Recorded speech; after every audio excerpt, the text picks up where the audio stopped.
எதிர்க்கட்சிகளின் எதிர்ப்புக்கு மத்தியில் வக்ஃப் வாரிய சட்ட திருத்த மசோதா மக்களவையில் தாக்கல். மத்திய சட்டத்துறை அமைச்சர் கிரண் ரிஜிஜு தாக்கல் செய்தார்.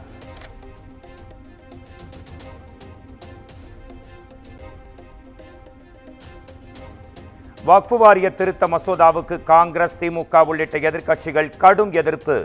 எழுந்து நின்று அமளியில் ஈடுபட்டதால் பெரும் பரபரப்பு. जो अपना विलिंगली वर्क क्रिएट करता है। व्यवस्था दे दी है, आप जब समय हो तो बोले नो, प्लीज बैठिए, ये तरीका ठीक नहीं है आपका, बैठिए आप।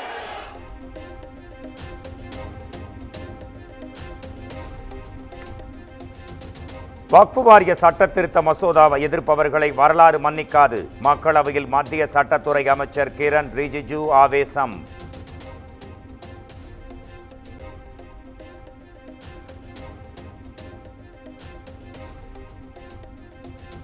வக்ஃப் வாரியத்தில் இஸ்லாமியர்களாக அல்லாதவர்களுக்கு இடமில்லை, அரசின் தலையீடும் இருக்காது. மக்களவையில் நடைபெற்ற வக்ஃப் வாரிய மசோதா மீதான விவாதத்தில் அமித்ஷா பேச்சு.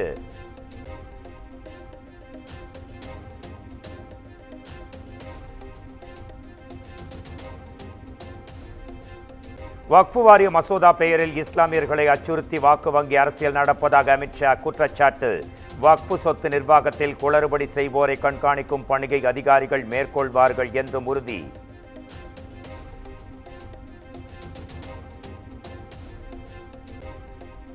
வக்ஃப் வாரிய சொத்துக்கள் மீது மட்டுமே பாஜக அரசு கவலை, இஸ்லாமியர்கள் மீது அல்ல. திமுக எம்பி ஆராசா கடும் கண்டனம்.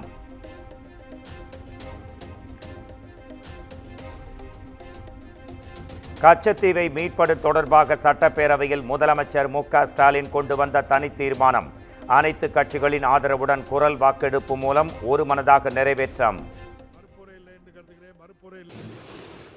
மாண்புமிகு முதலமைச்சர் அவர்களின் தீர்மானம் பேரவையின் முடிவுக்கு விடப்படுகிறது. ஏற்போர் ஆம் என்க, மறுப்போர் இல்லை என்க. மறுப்போரே இல்லை என்று கருதுகிறேன், மறுப்போரே இல்லை. தீர்மானம் ஒருமனதாக நிறைவேறியது.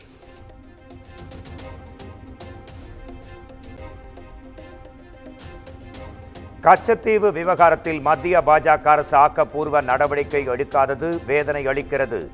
இலங்கை செல்லும் பிரதமர் நரேந்திர மோடி நிரந்தர தீர்வு காண வேண்டும் என்றும் பேரவையில் முதலமைச்சர் வலியுறுத்தல்.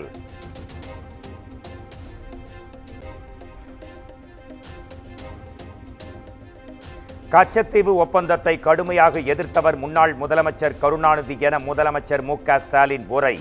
ஒப்பந்தத்தை திருத்தி அமைக்க வேண்டும் என ஜெயலலிதாவும் தீர்மானம் நிறைவேற்றினார் என்றும் பேச்சு.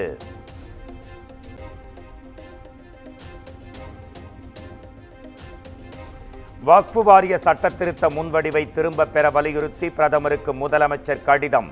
சட்டப்பேரவையில் தீர்மானம் நிறைவேற்றப்பட்டதை தொடர்ந்து பிரதமருக்கு வலியுறுத்தல்.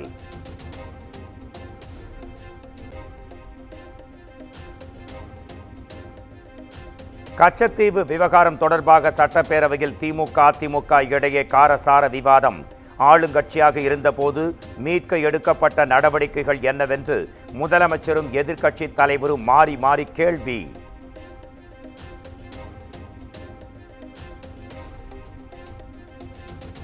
தேர்தல் நெருங்குவதை கருத்தில் கொண்டு கச்சத்தீவு தீர்மானத்தை திமுக அரசு கொண்டு வந்துள்ளது. பேரவையில் எதிர்க்கட்சியினரை பேச முழுமையாக அனுமதிக்கவில்லை என்றும் எடப்பாடி பழனிசாமி குற்றச்சாட்டு.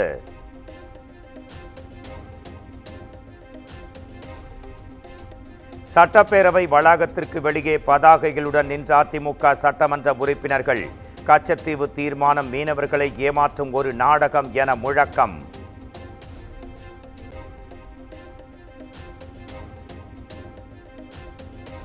கச்சத்தீவை மீட்க வலியுறுத்தி முதலமைச்சர் மு.க. ஸ்டாலின் கொண்டு வந்த தீர்மானத்திற்கு பாஜக ஆதரவு.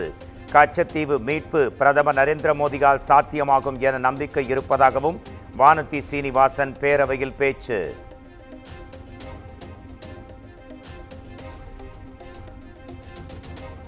கச்சத்தீவை மீட்பது குறித்து பேரவையில் முதலமைச்சர் மு.க. ஸ்டாலின் கொண்டு வந்த தீர்மானம் நாடகம்.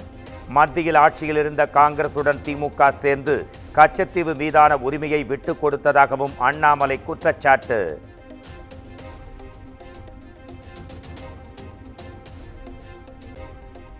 கச்சத்தீவு விவகாரத்தில் நாடகமாடுவது பாஜக தான் என திமுக அமைப்பு செயலாளர் RS பாரதி குற்றச்சாட்டு.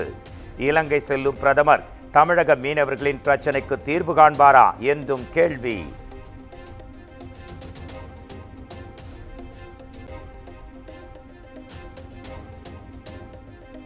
கச்சத்தீவை இலங்கைக்கு விட்டுக் கொடுத்தது சரியே என செல்வ பெருந்தகை பேட்டி. மீனவர்கள் பிரச்சினைக்காகவே தற்போது தீர்மானத்தை ஆதரிப்பதாகவும் விளக்கம்.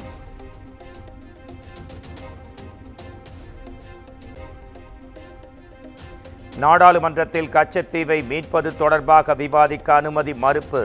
திமுக உறுப்பினர்கள் கண்டனம் தெரிவித்து வெளிநடப்பு.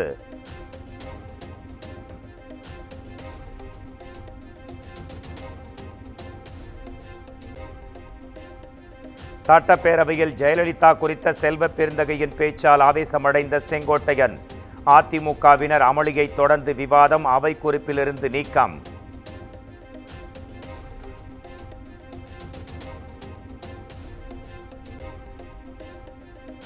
ஒற்றுமையுடன் அதிமுகவை வெற்றி பாதைக்கு அழைத்துச் செல்ல பாஜகவோடு பலமான கூட்டணி அமைக்க வேண்டும். முன்னாள் மேயர் சைதை துரைசாமி அறிக்கை.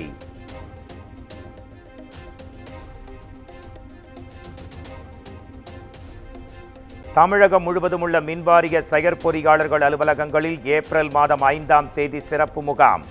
மின் சேவை தொடர்பான புகார்களை மக்கள் தெரிவிக்கும் வகையில் சிறப்பு ஏற்பாடு.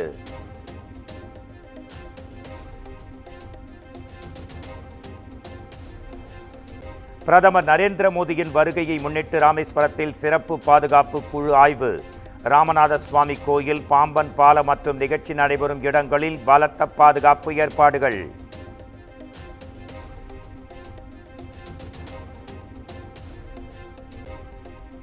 கடலூரில் ஓட்டுநர்களை தாக்கி வழிப்பறியில் ஈடுபட்ட சம்பவம். வழிப்பறி கொள்ளையர்களை போலீசார் துரத்திச் செல்லும் வீடியோ வெளியீடு.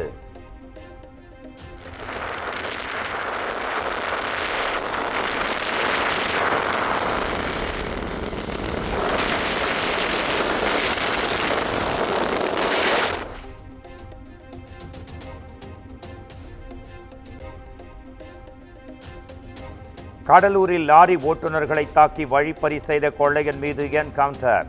17 வயது சிறுவன் உள்பட மேலும் 4 பேரை கைது செய்து காவல்துறை விசாரணை.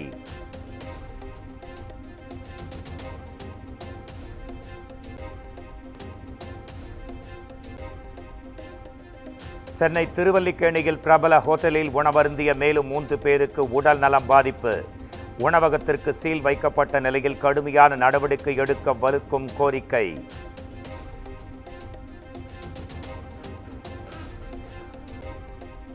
சென்னை கொளத்தூரில் முதியவரை ரோட்வீலர் நாய் கடித்த விவகாரம். நாய் உரிமையாளர் மீது 2 பிரிவுகளின் கீழ் புழல் போலீசார் வழக்கு பதிவு.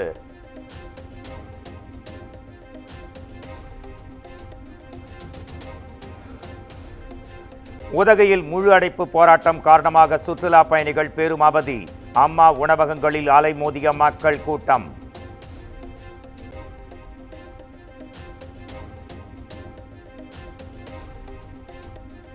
நீலகிரி மாவட்டம் ஊசிமலையில் தேனீக்கள் கொட்டியதில் சுற்றுலா பயணி உயிரிழப்பு. கேரளாவைச் சேர்ந்த 2 பத்திரமாய் மீட்ட தீயணைப்புத் துறையினர்.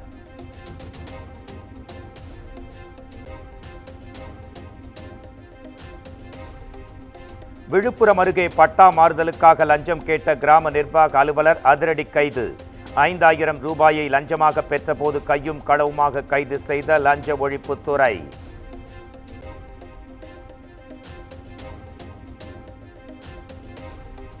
விருதுநகர் அருகே வாகனங்களை அடித்து நொறுக்கி சரித்திர பதிவேடு குற்றவாளி அடாவடி செயல். சிசிடிவி காட்சிகள் வெளியான நிலையில் மக்கள் அச்சம்.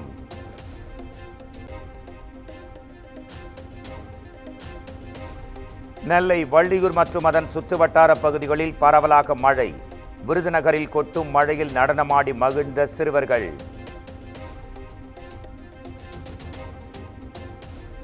தமிழ்நாட்டில் அடுத்த 4 நாட்களுக்கு கனமழைக்கு வாய்ப்பு. சென்னை வானிலை ஆய்வு மையம் தகவல்.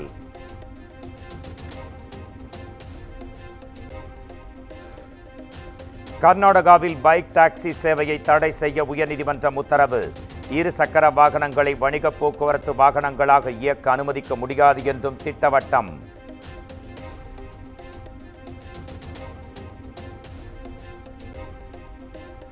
பாஜக தேசிய தலைவர் விவகாரம். மத்திய அமைச்சர் அமித்ஷா, சமாஜ்வாதி கட்சி தலைவர் அகிலேஷ் யாதவ் இடையே மக்களவையில் காரசார விவாதம்.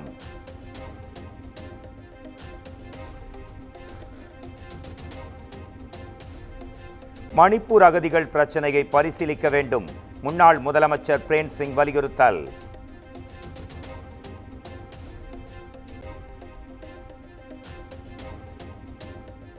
ஜம்மு காஷ்மீரில் எல்லை கட்டுப்பாட்டு கோட்டை தாண்டிய பாகிஸ்தான் ராணுவத்தினருக்கு பதிலடி அளித்த இந்திய ராணுவம். நிலைமை கட்டுக்குள் வந்த நிலையில் கண்காணிப்பு தீவிரப்படுத்தப்பட்டிருப்பதாகவும் விளக்கம்.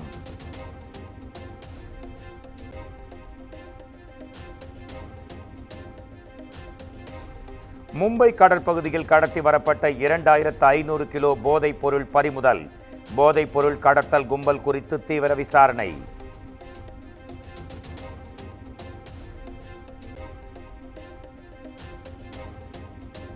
மியான்மர் நிலநடுக்கத்தால் உயிரிழந்தோர் எண்ணிக்கை 3643 அதிகரிப்பு. 4500க்கும் மேற்பட்டோர் காயமடைந்த நிலையில் 373 பேர் மாயம்.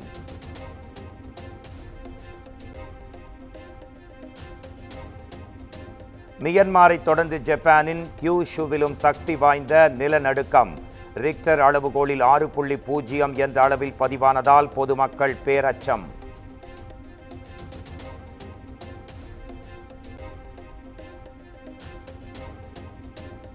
ஒரே நாளில் பாகிஸ்தான், திபெத், ஆப்கானிஸ்தான் நாடுகளில் அடுத்தடுத்து உணரப்பட்ட நிலநடுக்கங்கள். ரிக்டர் அளவில் 4.3 பதிவான நிலையில் பாதிப்பு இல்லை என தகவல்.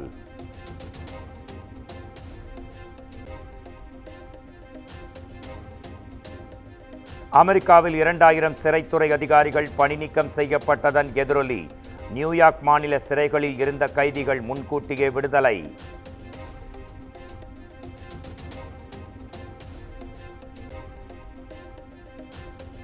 சூர்யா நடித்துள்ள ரெட்ரோ திரைப்படத்தின் டப்பிங் பணிகள் நிறைவு. வீடியோவை வெளியிட்ட படக்குழு.